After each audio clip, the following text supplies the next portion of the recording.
Shalom, selamat pagi Bapak Ibu Saudara-saudariku yang terkasih di dalam Tuhan Yesus Kristus. Kita berjumpa dalam renungan pagi Embun Surgawi. Kami terus berharap kita semua dalam kondisi yang baik dan diberkati Tuhan. Mari kita akan bersama-sama merenungkan kebenaran firman Tuhan dari kitab 3 Yohanes pasalnya yang pertama ayat 3 dan 4. Demikianlah bunyi firman Tuhan. Sebab aku sangat bersukacita ketika beberapa saudara datang memberi kesaksian tentang hidupmu dalam kebenaran. Sebab memang engkau hidup dalam kebenaran. Bagiku tidak ada sukacita yang lebih besar daripada mendengar bahwa anak-anakku hidup dalam kebenaran. Tema firman Tuhan pada pagi hari ini adalah kebenaran harus nyata dalam kehidupan kita. Kebenaran harus nyata dalam hidup kita. Hidup dalam kebenaran berarti hidup tanpa kepalsuan, tanpa manipulasi. Sebagai orang Kristen dan pengikut Kristus, kita harus hidup jujur, memiliki integritas. Karena kesaksian hidup kita akan terlihat jelas dalam kehidupan kita setiap hari, di mana orang lain melihat kehidupan kita setiap hari.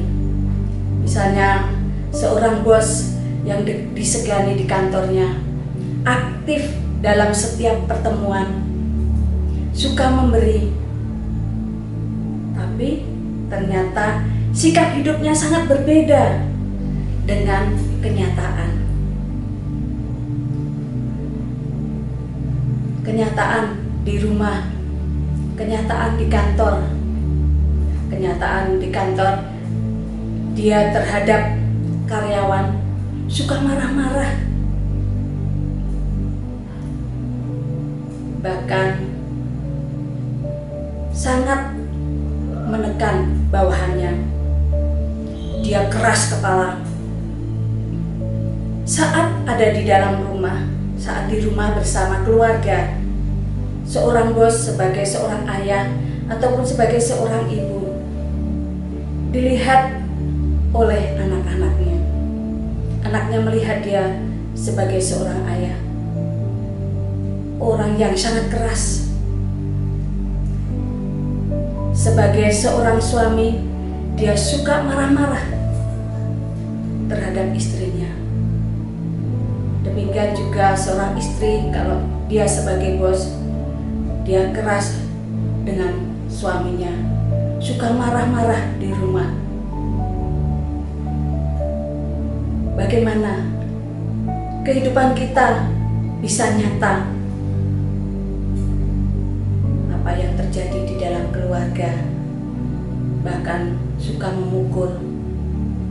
Terjadilah KDRT, kekerasan di dalam rumah tangga. Bapak Ibu yang terkasih dalam Tuhan Yesus Kristus, mari kita akan melihat kebenaran yang harus nyata dalam hidup kita. Bukan hanya seperti panggung sandiwara, yaitu pertama, bagaimana kita hidup dalam kebenaran yang harus nyata dalam kehidupan kita.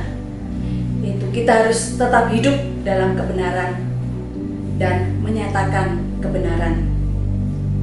Contohnya adalah Nuh adalah seorang yang benar dan tidak bercela di antara orang-orang sezamannya, dan Nuh itu hidup bergaul dengan Allah.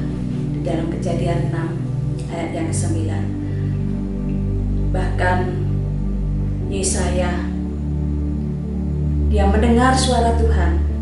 Lalu aku mendengar suara Tuhan dan berkata, siapakah yang akan kuutus dan siapakah yang mau pergi untuk aku?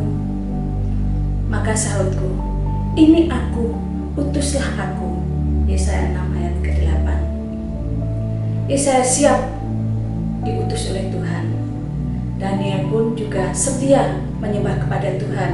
Ia tidak lepas dari hal-hal yang sangat menyangkut di dalam penyembahan kepada Allah. Dia mengikuti apa yang menjadi maunya Tuhan. Jika ya, hendaklah kamu katakan ya. Jika tidak, hendaklah kamu katakan tidak. Apa yang berasal daripada itu berasal dari si jahat.